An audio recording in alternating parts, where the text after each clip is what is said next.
Desk make ഓവറിന് വേണ്ടിയിട്ട് കുറച്ച് സാധനങ്ങളൊക്കെ ഓർഡർ ചെയ്തിട്ടുണ്ടായിരുന്നു. അതിൽ ഞാൻ ഏറ്റവും എക്സൈറ്റഡ് ആയിട്ട് വെയിറ്റ് ചെയ്തിരുന്നൊരു സാധനമാണ് ഈ ഒരു പെട്ടിക്കുള്ളിലുള്ളത്.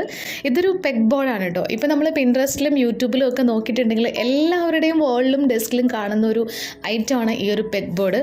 അപ്പോൾ ഇത് എനിക്ക് വേണമെന്ന് ഞാൻ ഒത്തിരി നാളായിട്ട് ആഗ്രഹിച്ചുകൊണ്ടിരിക്കുകയായിരുന്നു. അപ്പോൾ അതിന് വേണ്ടിയിട്ടുള്ള ക്യാഷൊക്കെ സുരുക്കൂട്ടി വെച്ചിട്ടാണ് ഞാൻ ഈ ഒരു പെഗ് ബോർഡ് വാങ്ങിയിട്ടുള്ളത്. അത്യാവശ്യം കോസ്റ്റ്ലി ആയിട്ടുള്ളൊരു സാധനമാണ്. പക്ഷേ എനിക്കിത് വേണമെന്നുണ്ടായിരുന്നു. കാരണം എന്താ പറയുക, നമ്മൾ കുറച്ച് ഓർഗനൈസ്ഡ് ആയിട്ടൊക്കെ ഡെസ്കൊക്കെ വെക്കണമെന്ന് ആഗ്രഹമുള്ളവർക്ക് ഉറപ്പായിട്ടും ഇത് വാങ്ങിക്കാവുന്നതാണ്. നല്ല വൃത്തിയും മെനയായിട്ട് അടുക്കി പെറുക്കി ഒതുക്കി ക്ലീൻ ആയിട്ട് നീറ്റായിട്ട് നമുക്ക് വെക്കാൻ പറ്റും. അത് മാത്രമല്ല ഇതിൻ്റെ ഒരു പ്രത്യേകത എന്താണെന്ന് വെച്ചിട്ടുണ്ടെങ്കിൽ നമുക്ക് അങ്ങോട്ടും ഇങ്ങോട്ടും സാധനങ്ങളൊക്കെ മാറ്റി വെക്കാം. എനിക്ക് അങ്ങനത്തെ ഒരു സ്വഭാവമുണ്ട്. ഇടയ്ക്കിടയ്ക്ക് ഇങ്ങനെ ചേഞ്ച് ചെയ്തുകൊണ്ടിരിക്കും. ഡെസ്ക് ആണെങ്കിലും ബെഡ് ആണെങ്കിലും എല്ലാം ഇങ്ങനെ അങ്ങോട്ടും ഇങ്ങോട്ടൊക്കെ ചേഞ്ച് ചെയ്യാറുണ്ട് ഒരു പുതുമയ്ക്ക് വേണ്ടിയിട്ട്. അപ്പോൾ അങ്ങനെ നമുക്ക് ഇതിലുള്ള സാധനങ്ങൾ അങ്ങോട്ടും ഇങ്ങോട്ടും ഒക്കെ മാറ്റി വെക്കാനൊക്കെ പറ്റും. ഇതിൻ്റെ ഡെസ്ക് മേക്ക് ഓവറിൻ്റെ കൂടെ നമ്മൾ ഇതൊക്കെ കാണിക്കുന്നതായിരിക്കും. കുറച്ച് പേരുടെ കമൻറ്റൊക്കെ കണ്ടിരുന്നു, എസ്തെറ്റിക് ഡെസ്ക് മേക്ക് ഓവർ വീഡിയോയ്ക്ക് വേണ്ടി വെയിറ്റിംഗ് ആണെന്നൊക്കെ. ആ ഒരു വീഡിയോയ്ക്ക് വേണ്ടിയിട്ട് നിങ്ങളെ പോലെ തന്നെ ഞാനും വെയിറ്റിംഗിലാണ്. അടുത്ത് തന്നെ താമസിയാതെ അത് വരുന്നതായിരിക്കും. നമ്മുടെ ഡെസ്ക് ഇതുവരെ മേക്ക് ചെയ്ത് കിട്ടിയിട്ടില്ല, അതിൻ്റെ ഒരു താമസമാണ്. അപ്പോൾ ഇതിനകത്ത് വരുന്ന സാധനങ്ങൾ 4 ബോർഡ് വരുന്ന ഒരു പെഗ് ബോർഡാണ് ഞാൻ വാങ്ങിയിട്ടുള്ളത്. ആമസോണിൽ നിന്നാണ് ഞാനിത് പർച്ചേസ് ചെയ്തത്. അപ്പോൾ ഇതിൻ്റെ ലിങ്ക് ആർക്കെങ്കിലും വേണമെന്നുണ്ടെങ്കിൽ ഞാൻ കമൻറ്റ് ടാബിൽ പോസ്റ്റ് ചെയ്തേക്കാം.